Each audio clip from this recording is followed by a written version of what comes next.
Olá, como estão todos? Que alegria poder estar aqui com vocês mais uma vez nessa sequência de vídeos que o Pai nos levou a preparar, né? Nos pediu para preparar, para que possamos compartilhar sobre um assunto tão profundo, tão tremendo, né? E poder entregar ferramentas, poder testemunhar, poder dar glórias ao Pai por tão grande amor e misericórdia, poder declarar que há sim esperança, há sim uma realidade de graça do Senhor que pode sim nos transformar, porque Ele já fez, Ele já venceu, Ele já estabeleceu e está diante de nós para podermos nos enganchar, nos posicionar sobre esse alicerce firme que é Cristo e possamos avançar. Amém? Vamos orar ao Senhor pedindo a Ele para que Ele produza em nós algo novo, algo dele. Pai, em nome de Jesus, mais uma vez entramos na Sua presença, mais uma vez nos apresentamos diante do Senhor, não fugimos da Tua luz, nos expomos à Tua luz, porque sabemos que a Tua luz revela em nós aquilo que precisa ser transformado, mudado, e nos dá a capacidade de ver e, portanto, agir. Então, Pai, em nome de Jesus, mais uma vez colocamos nosso coração e mente diante do Senhor. Levamos cativos diante do Senhor todo o pensamento. Cada irmão que está tendo acesso a esse material, todo pensamento, todo sentimento, toda ansiedade, se aquiete diante do Senhor. Colocamos diante do Senhor e escolhemos descansar. Escolhemos nos render mais uma vez, mais um dia, mais um pouco. E assim, Senhor, seja sobre todos os dias da nossa vida.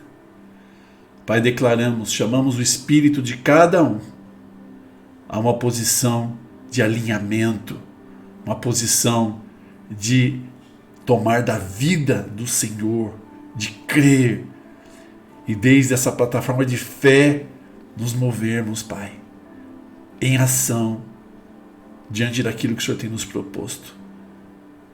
Senhor, declaramos o nosso amor mais uma vez, te damos graças em nome de Jesus. Amém e amém. Amém? Vamos lá? Hoje eu quero começar o nosso vídeo, né, o nosso material, com um pequeno testemunho de alguns jovens, né, que vão falar um pouquinho justamente sobre o tema que nós vamos estar abordando hoje, que é a questão da frustração. E depois nós vamos então dar uma sequência sobre esse tema que para mim, na minha vida, foi maravilhoso, foi transformador, foi de uma capacidade de entendimento, ou seja, ficou tão claro aquilo que estava operando na minha vida e pude me levantar contra isso, então começar uma edificação, removendo essas estruturas que antes não víamos, mas mediante a luz podemos ver. Amém? Vocês estão comigo? Podemos então desfrutar desse vídeo? Vamos lá, desfrutem. Aqui, né?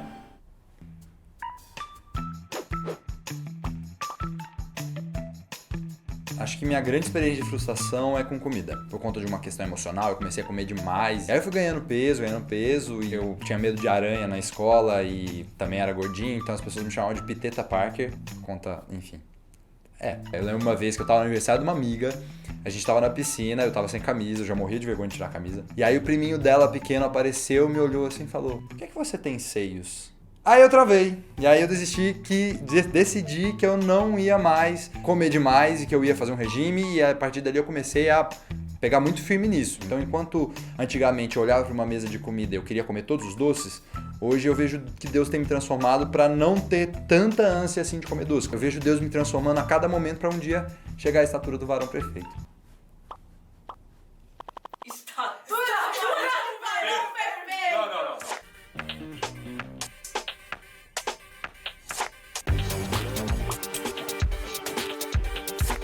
A minha vida tava toda esquematizada. Tipo, eu sabia o que eu ia fazer, eu trabalhava, estudava, e eu tenho uma mania de controlar muitas coisas. Pra mim, a minha vida tava lá, do jeito que eu queria. E aí, o que aconteceu foi que a minha avó, ela ficou muito doente, ela foi pro hospital, e o hospital era muito longe da minha casa. E aí, eu tava no trânsito, voltando pra casa, eu tava no ônibus e tava demorando muito.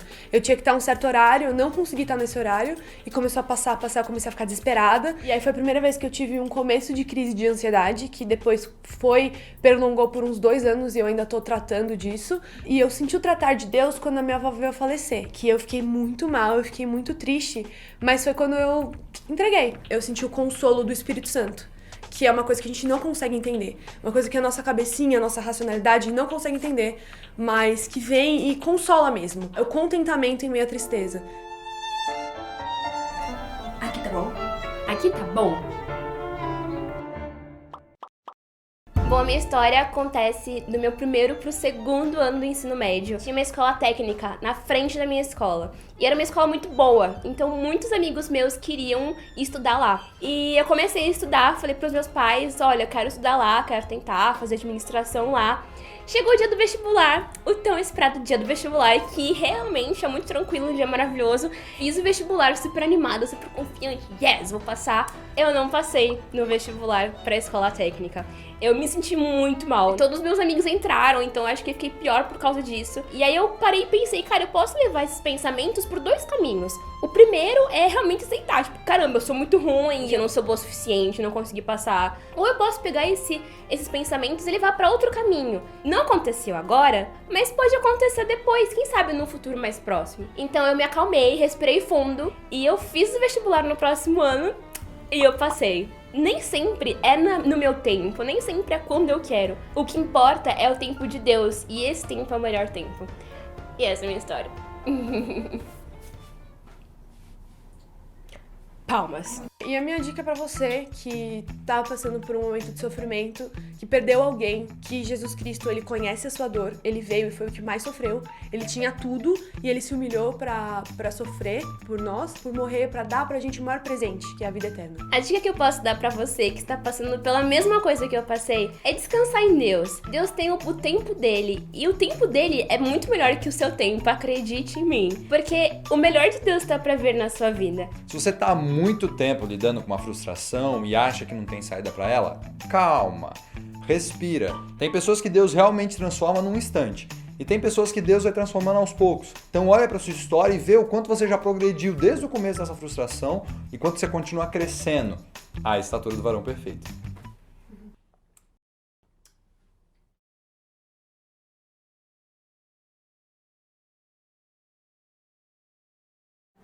Amém, amém, amém, amém. Que tremendo, né, esse vídeo. Tava aqui estudando um pouquinho, né, para estar relembrando, né, desse material que dessa ministração que a gente teve alguns anos atrás. E queria ilustrar, queria trazer um pouquinho, né, sobre essa questão, desse tema que nós vamos estar profundizando, na verdade, essa questão de você olhar para o adicto, olhar para aquele que consome droga e começar a entender que em algum momento na sua vida ele perdeu ou não aprendeu a lidar da forma correta com as suas frustrações. E em vez de em vez de passar por esse processo, que a gente viu alguns exemplos, nós escolhemos fugir da realidade. Quando vem a frustração, vem uma angústia muito grande, a gente viu aí algumas pessoas, não é?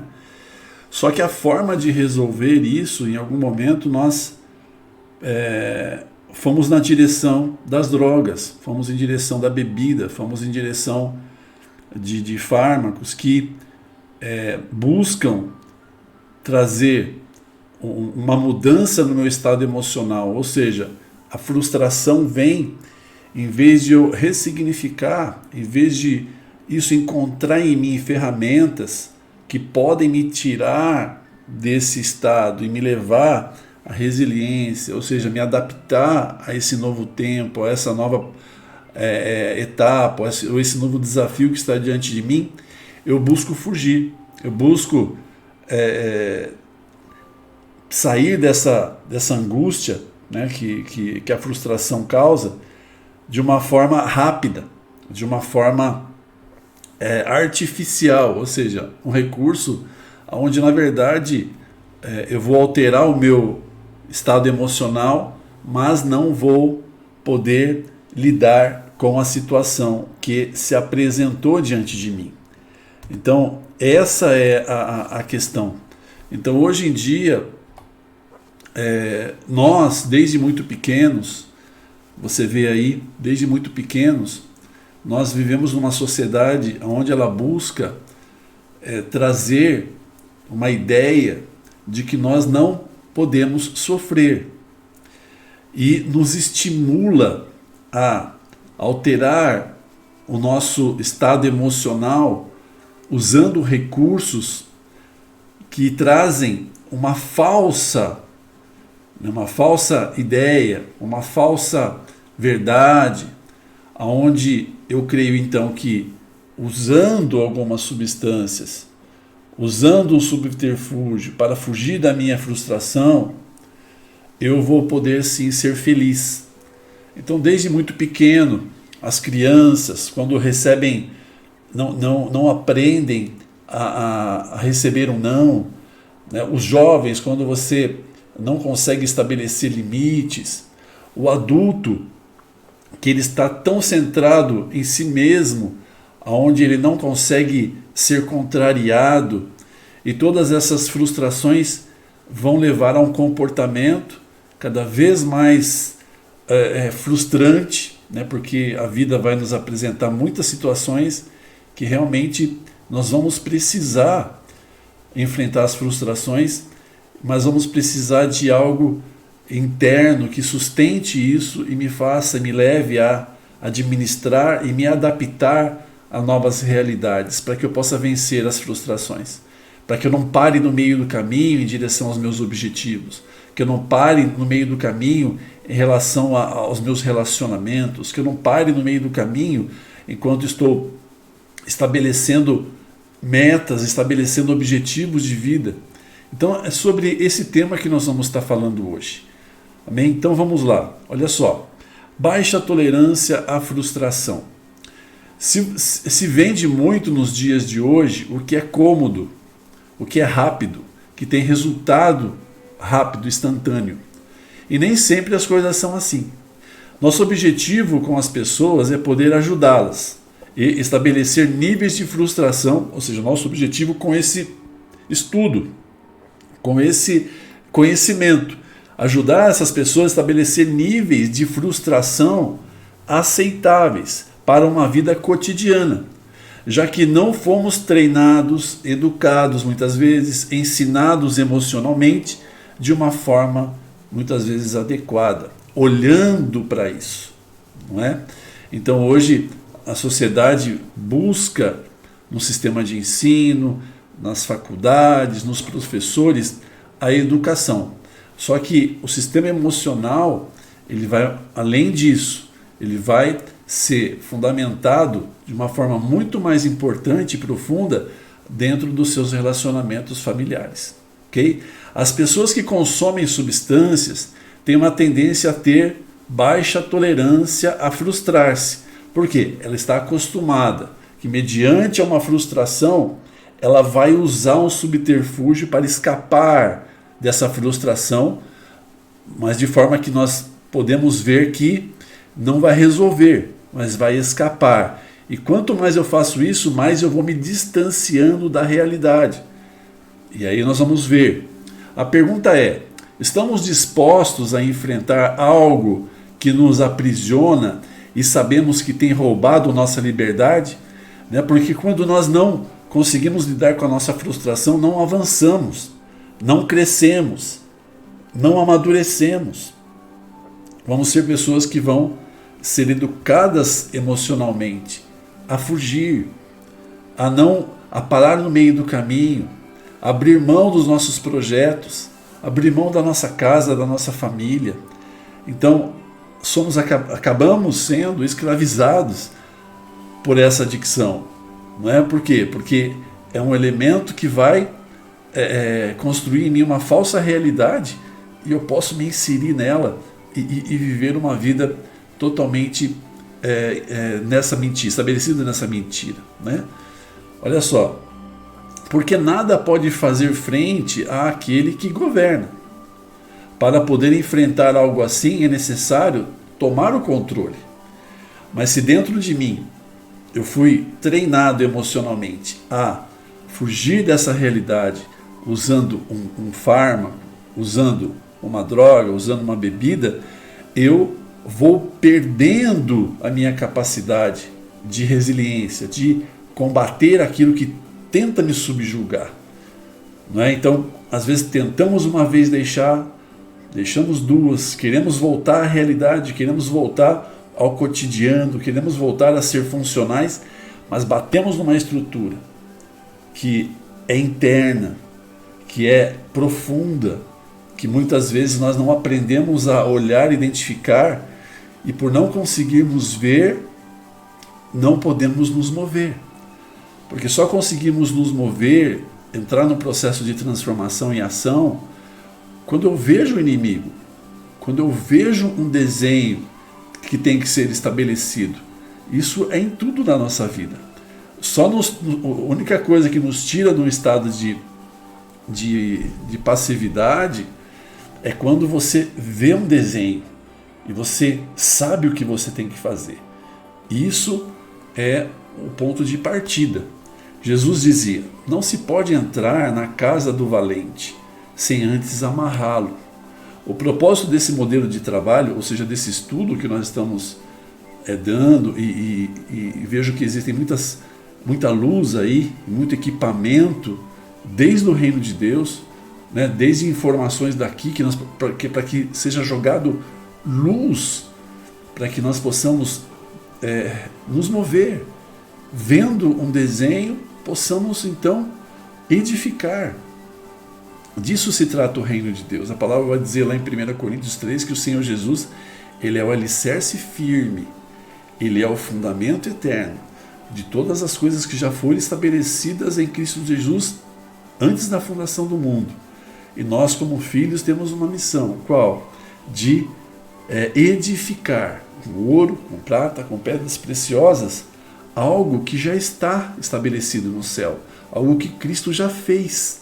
Não algo da nossa própria mente, não algo da nossa própria intelectualidade. O Evangelho é fundamentado em algo que já fez, já está. Em Apocalipse podemos ver uma cidade celestial que virá, ou seja, já está pronta, esperando um tempo determinado. Então o nosso desafio é o quê? Sermos livres, nos livrarmos daquilo que nos prende e possamos avançar. Como fazemos isso? Né? Olha só o que fala Marcos 3:27. Ninguém pode roubar os bens do valente, entrando-lhe em sua casa, se primeiro não manietar o valente, ou amarrar o valente, ou vencer o valente, então roubará a sua casa. Esse é um princípio. Então quem está governando no centro da minha vida? Eu não posso tirá-lo antes de reconhecer, antes de subjugá-lo, antes de realmente desatá-lo e lançá-lo fora, para depois começar a edificar algo novo, um novo rei, um novo Senhor estabelecido dentro de mim, não é? Olha que lindo esse próximo slide. Vamos profundizar. Como então podemos mudar algo interno, algo que porque nós pensamos e o que pensamos muda faz com que eu sinta. Então é muito importante eu entender isso, que aquilo que eu penso faz com que eu sinta, né? Vamos entender como funciona isso. Dinâmica de valorização. Olha só, vou fazer uma pergunta para você e você vai imaginando aí, né? Vamos pensando, imaginando, criando imagens e vamos sentindo. Vamos ver como isso funciona. Pergunta. Vamos partir de um ponto onde todos têm uma percepção de bem-estar. Você está aí na sua casa agora, você está aí na sua Kombi, ou você está aí vendo o seu celular, o seu dispositivo que você está usando.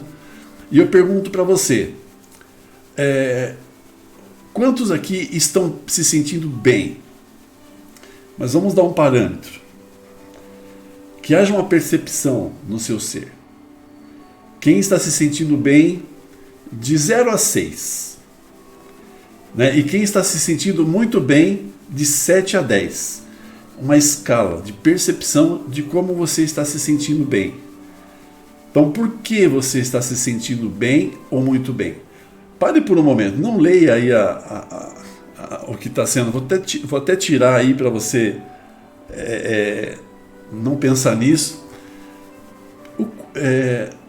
Comece a perceber, comece a buscar, partindo do princípio que você está se sentindo bem. De 0 a 6, você está se sentindo bem.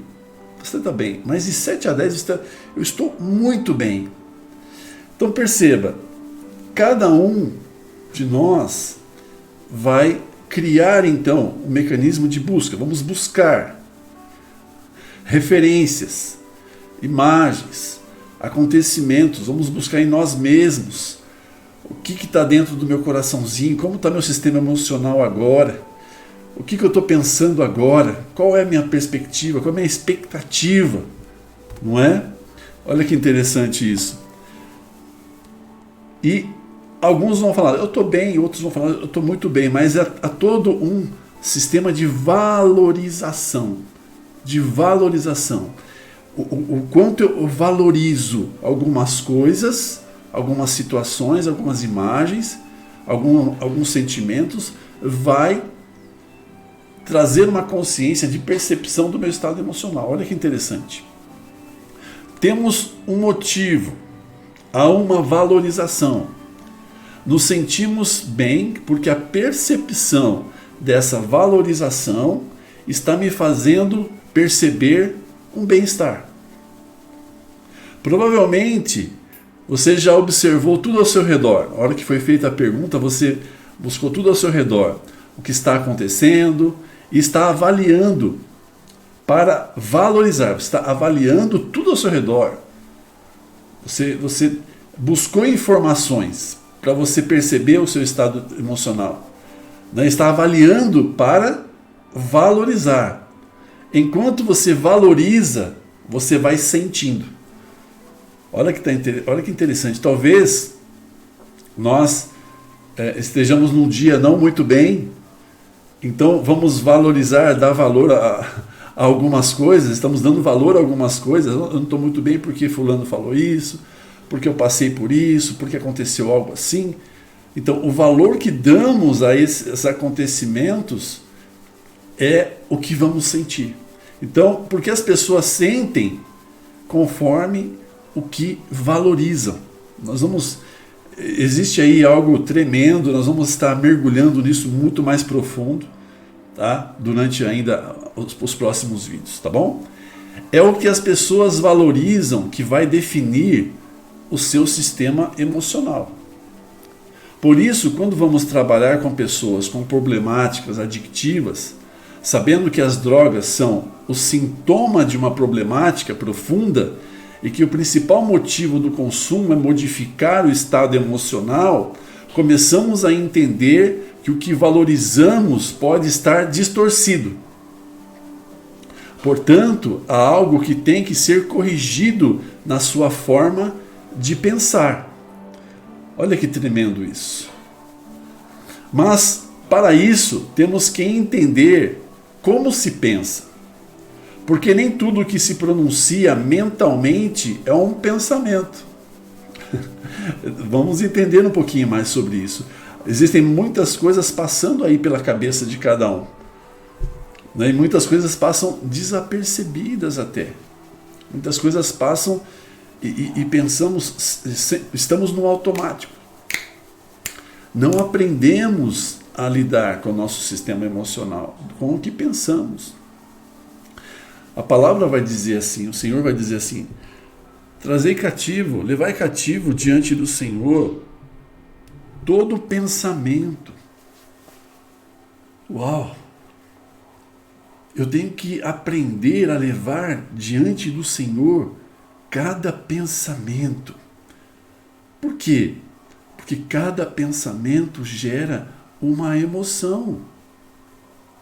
Então, acabamos entrando em processos de angústias tão grandes.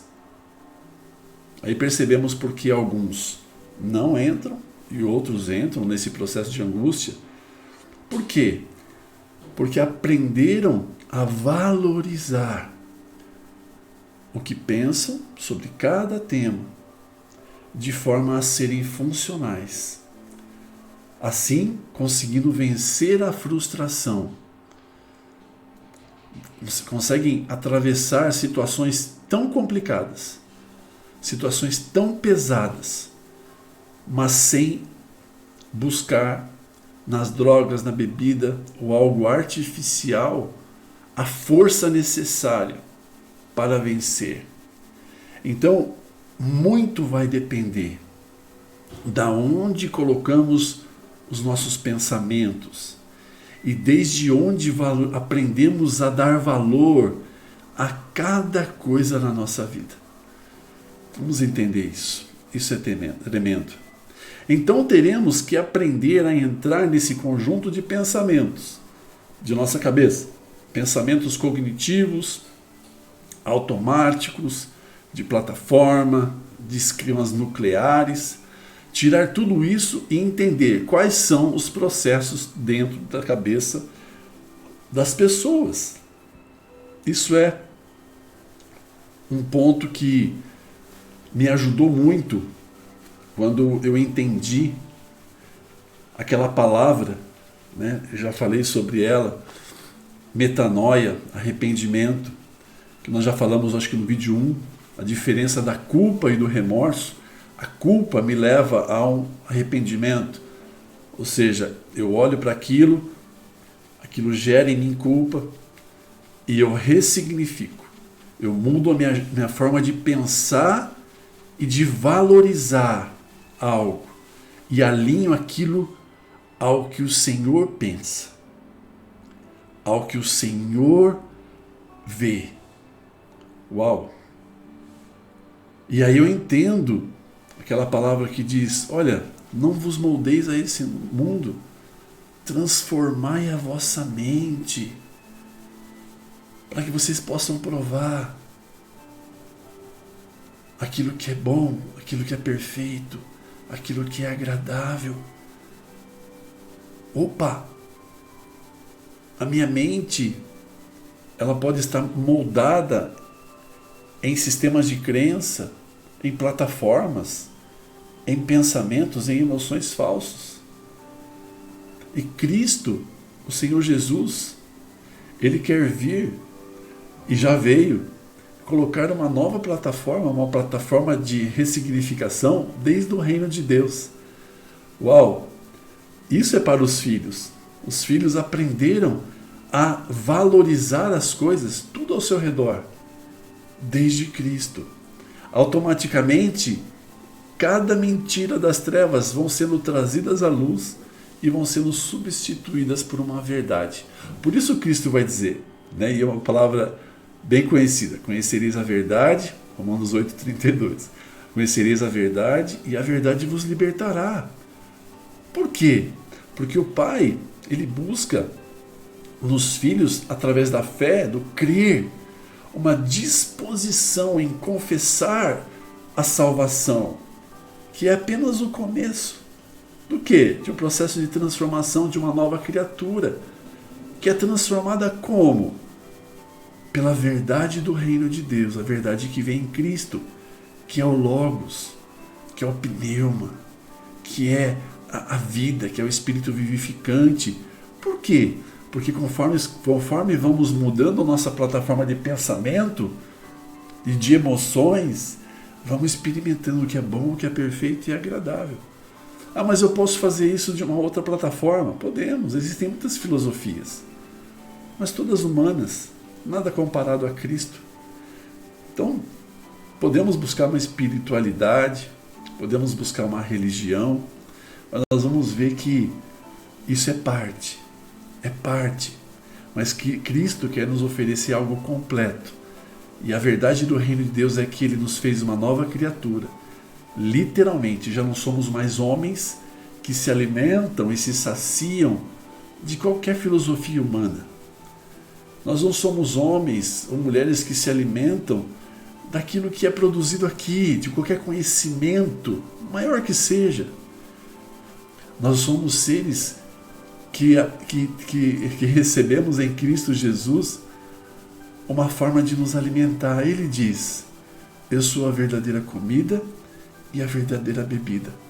Quando aprendemos a nos alimentar dele, uau, tudo em nós é transformado. Começamos a valorizar aquilo que realmente vem dele. Não queremos mais nos alimentar daquilo que é falso, aquilo que é caído, aquilo que é humano, mas queremos nos alimentar daquilo que é eterno. E aí começamos a valorizar essas coisas. E tudo que acontece ao nosso redor começa a acontecer e nós vamos dando valor conforme Cristo se revelou. Isso nos transforma. Não é? Vamos lá. As drogas e a valorização. Vamos falar um pouquinho sobre isso. Temos que entender o que são as drogas. O que é a droga? Então nós estamos falando a pessoas que muitas vezes não têm essas informações, por isso é importante trazer luz também para vermos como a droga, o que é realmente isso, ou seja, luz. Se chama droga todo composto químico que se pode empregar ou administrar como auxiliar para um diagnóstico, tratamento ou prevenção de enfermidades ou outros estados anormais. Também para aliviar a dor, o sofrimento e para influenciar o humor, sensações e emoções. Então nós estamos vendo que droga ele tem um espectro muito maior do que às vezes a gente imagina. A gente sempre imagina aquilo que é a cocaína, que é a maconha, mas droga ela tem um espectro muito maior. Então nós podemos ser adictos, podemos ser dependentes não apenas dessas drogas ilícitas. Existem muitos fármacos que também podem trazer dependência. E isso limitando, isso nos aprisionando também. Está impedindo que nós possamos crescer, experimentar de Cristo. Olha só. Numa linguagem cotidiana, chamamos de droga as substâncias legais ou ilegais que alteram a conduta das pessoas e que geram dependência. Originalmente a palavra adicto significa aquele que não fala. Se utilizava para definir os discípulos. É uma etimologia da palavra.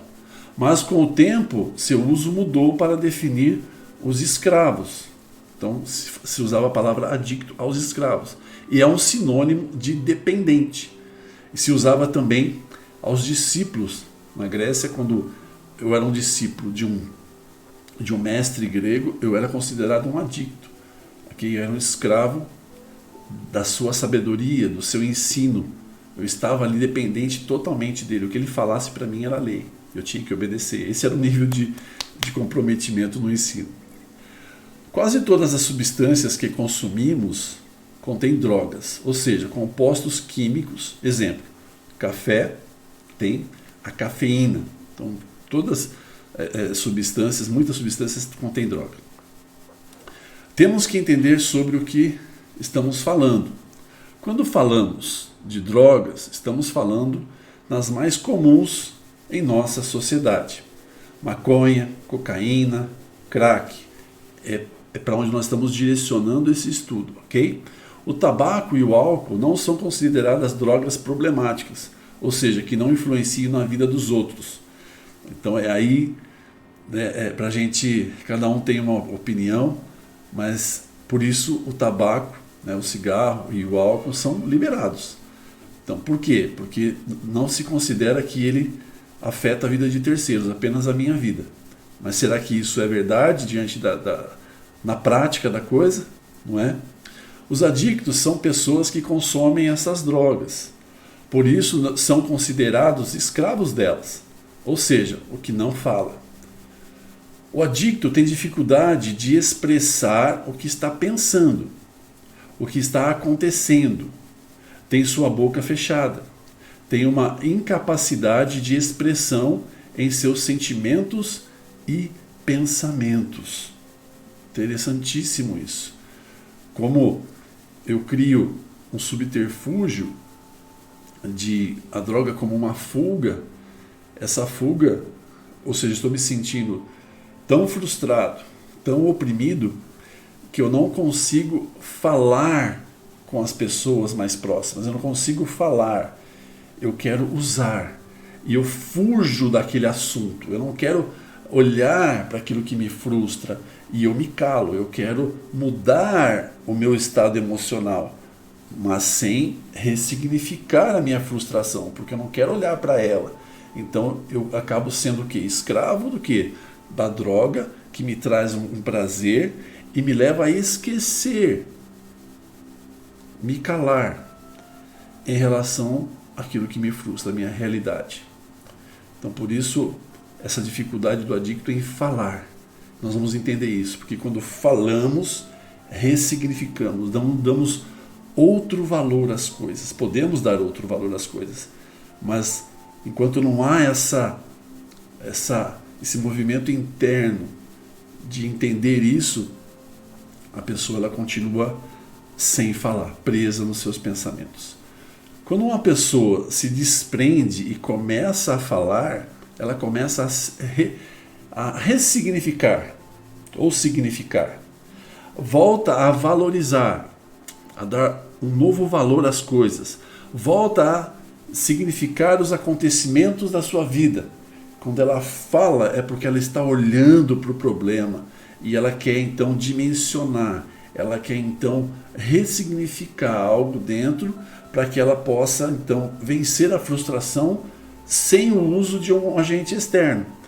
Então o problema é quando eu uso desse agente externo e não passo por esse processo de ressignificação daquilo que está me oprimindo, me frustrando. Um exemplo, aquele que bebe e começa a falar sobre a namorada que o deixou, né? Falamos que não tem só... Aí nós falamos para ele assim, essa pessoa que está sofrendo por esse motivo, falamos que não tem somente uma mulher no mundo. Ou seja, ele vai conhecer outras pessoas até diferentes, mais do perfil, uma pessoa que vai poder realmente respeitá-lo, uma pessoa que vai poder dar o valor para ele. E quando começamos a falar e ele começa a falar, então ele começa a ressignificar, a significar, dar um novo sentido àquela situação, a valorizar. O seu estado de tristeza se vai e ele diz, como não pensei nisso antes? Né? Poxa, se eu tivesse pensado, por que agora? Porque ele ressignificou e respeitou o tempo do sentimento, da emoção, da frustração, o cumpriu e ressignificando o venceu, sem ter que usar um agente externo. E ele agradece, obrigado por ter conversado, me dado atenção, por isso e ter me permitido falar. Enquanto eu falei, fui livre. Uau! Né? Tremendo entender isso. As pessoas que falam vão significando as situações. Então temos que buscar que o adicto comece a falar, rompendo o estado de mudez que o escraviza. Eu falo isso de carteirinha. Então eu fui diante da toda a minha vida bombardeado por algumas coisas, alguns traumas, algumas situações. E em alguns momentos da minha vida busquei nas drogas e na bebida um escape, mas hoje eu entendo que mesmo não entrando num estado de dependência tão profundo, a ponto de realmente ser um dependente químico, mas usuário, eu pude ver o quanto essa incapacidade de falar o que eu estava pensando, ou o que eu estava sentindo, me tornava uma pessoa presa dentro de mim mesmo. Então, o Senhor me ajudou muito, e ainda estou no processo, né, de poder ter totalmente a liberdade de ressignificar, de falar, de não me calar, não é? Então, nós vamos ver mais para frente quais estruturas específicas nós temos que transformar para que eu consiga falar. Então, nós estamos mostrando o problema, nós vamos entrar em assuntos que vamos poder profundizar bastante. Olha só, as drogas e vamos adiante, as drogas e a valorização. Temos, peraí,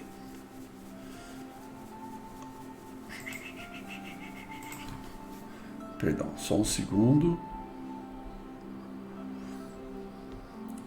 vamos lá. Quando abordamos um jovem suspeitando que é um consumidor, é necessário identificar em qual grau ele se encontra, certo?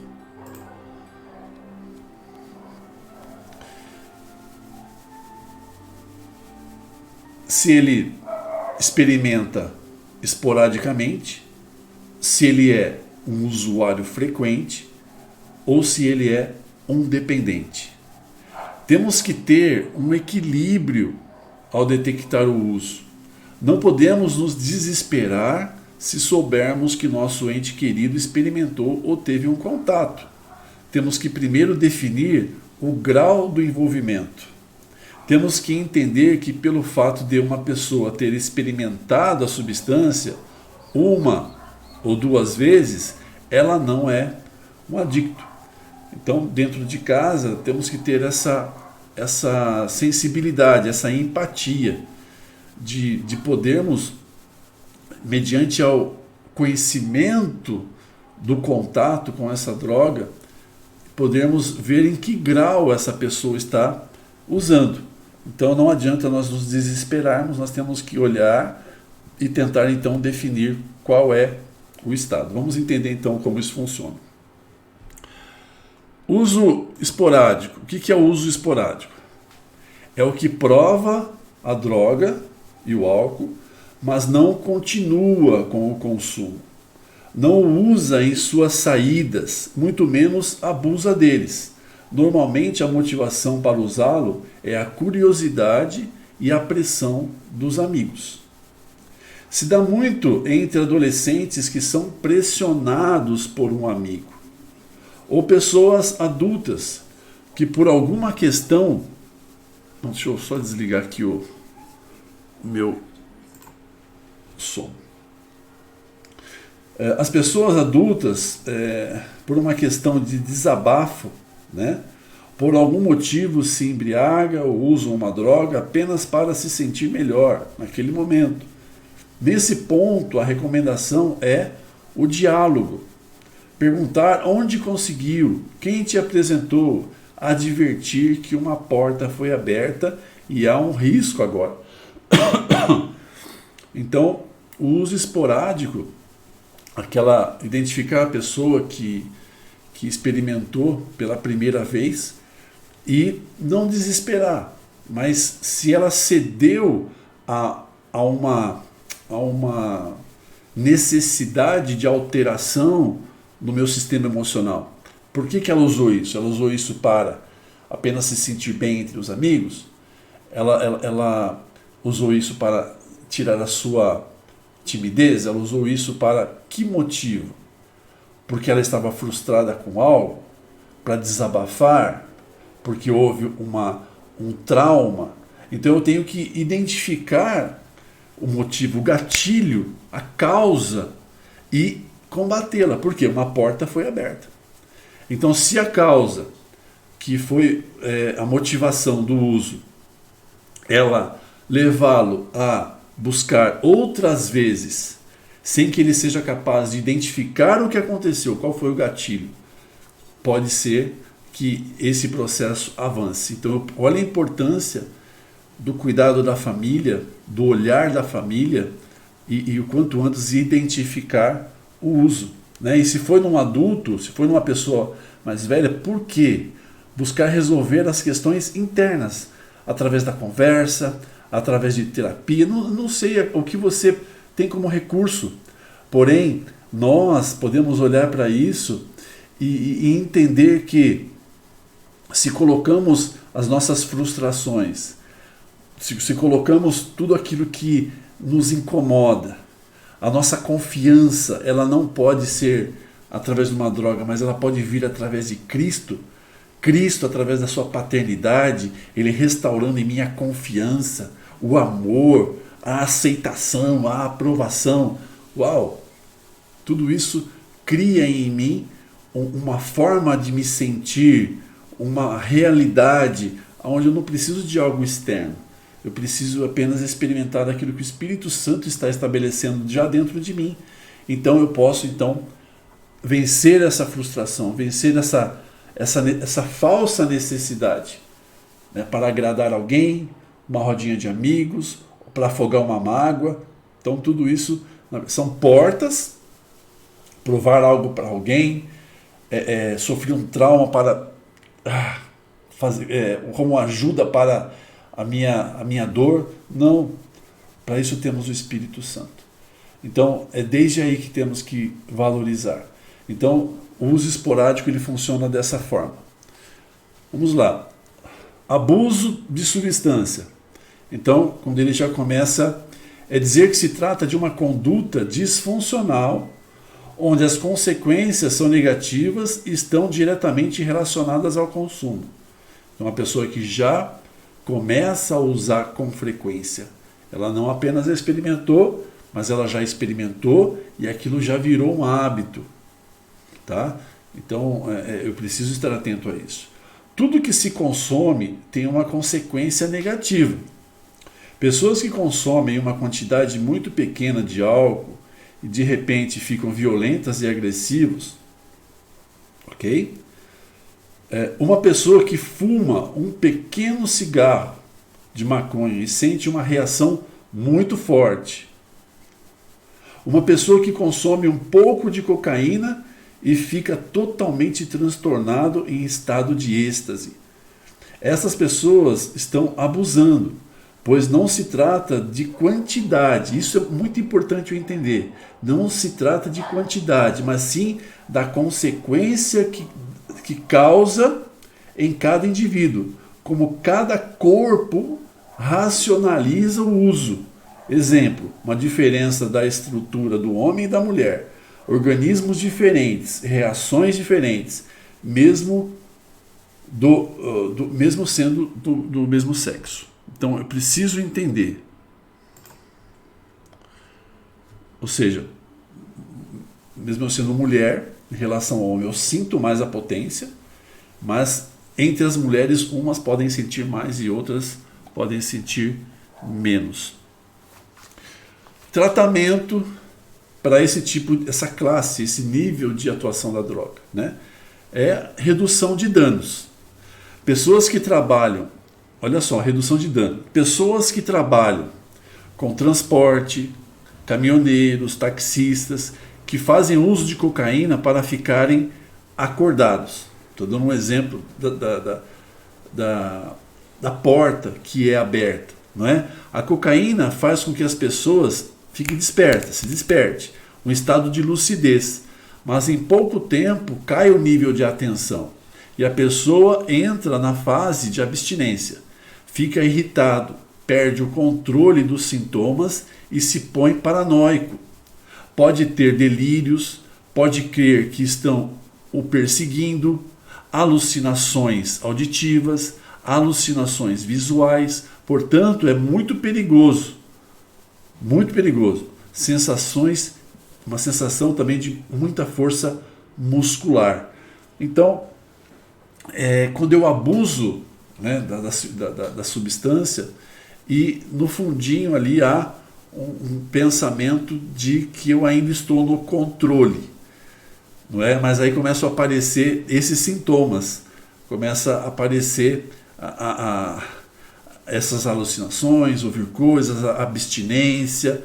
Então aí eu preciso então reduzir os danos. Nós vamos entender isso, ok? Vamos lá.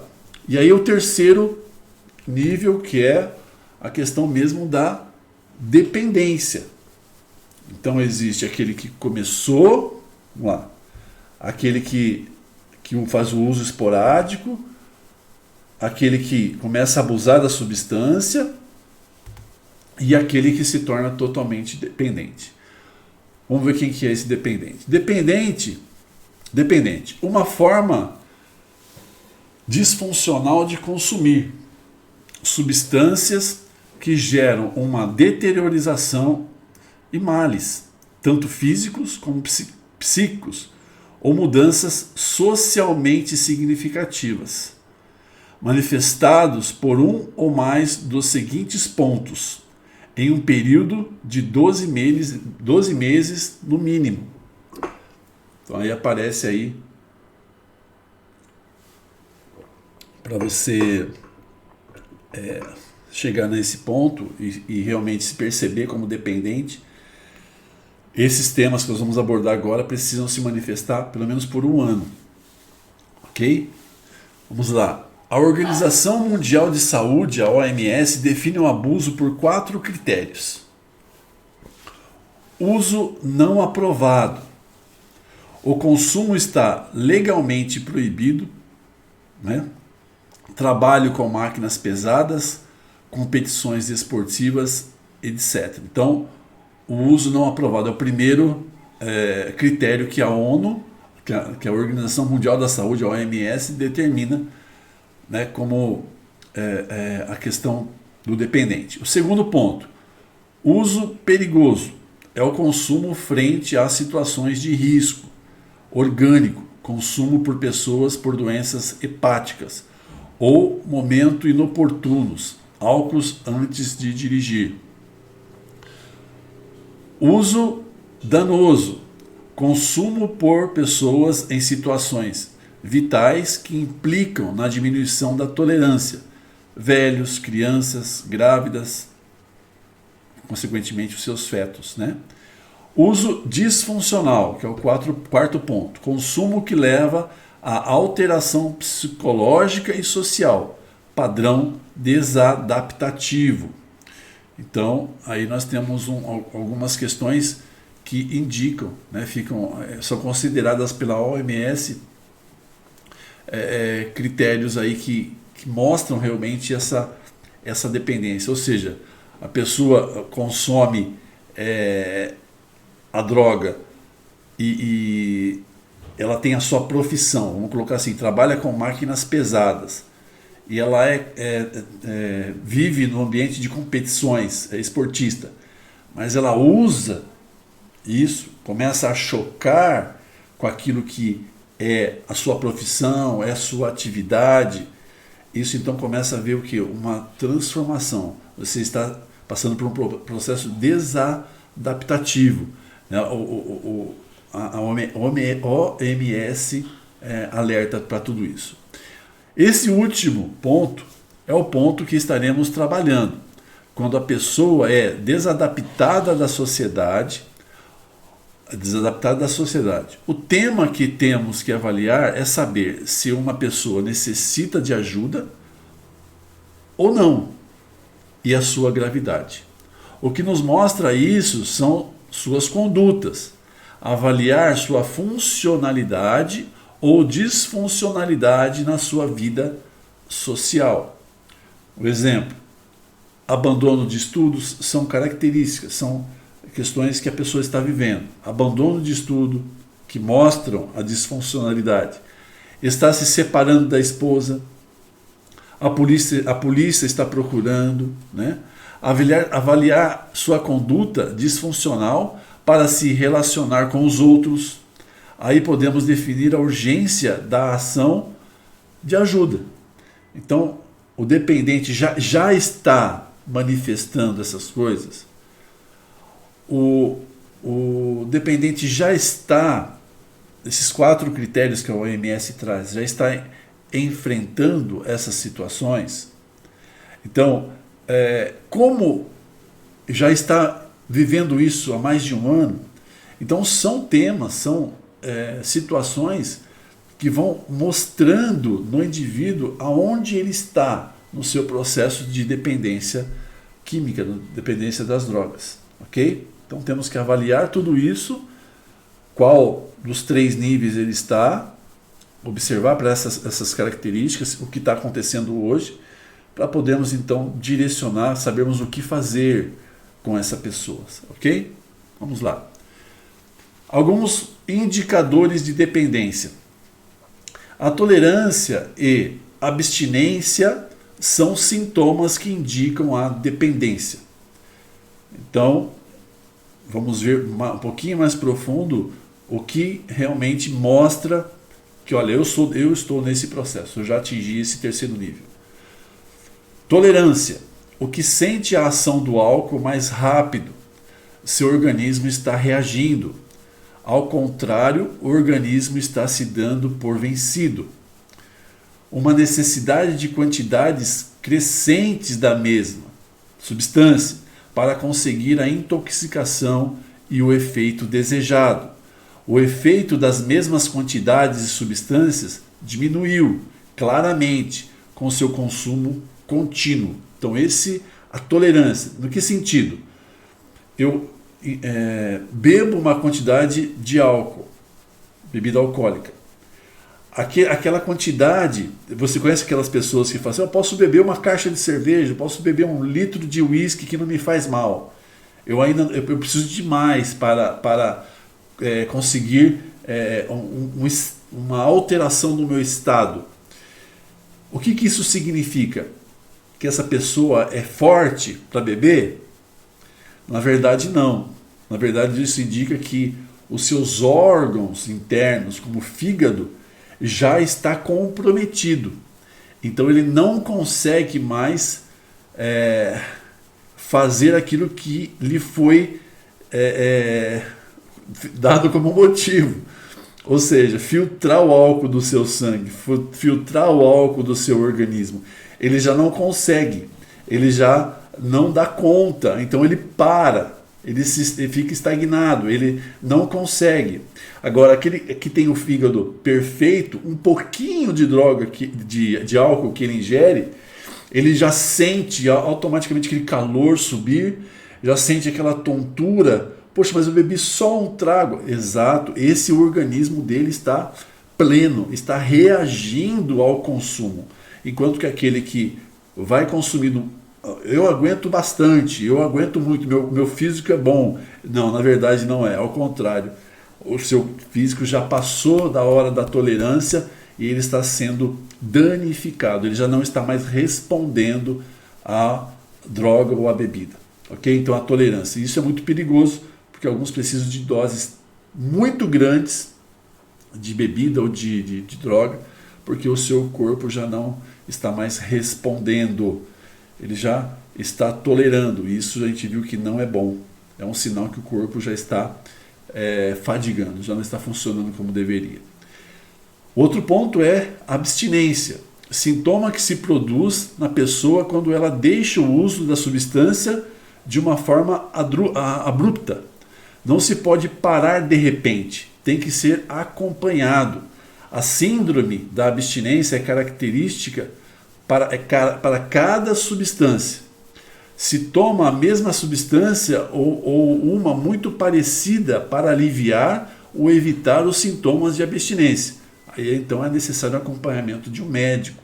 Tá? Por quê? Porque a abstinência,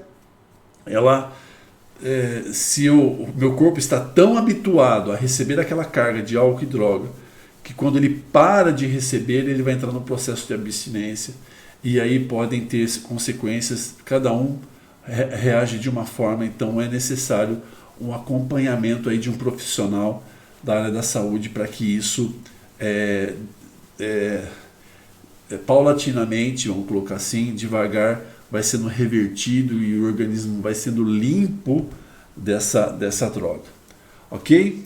Então, aonde nós vamos chegar hoje, já deu aí 1 hora de gravação, e no próximo vídeo nós vamos profundizar muito mais isso, nós vamos trazer outros equipamentos. Eu animo você a dar sequência nesses vídeos, você com sua família, aí você mamãe, você papai, você filho, você que hoje está atravessando esse processo de dependência e buscando a sua reabilitação. Eu convido e animo você a continuar nesse processo.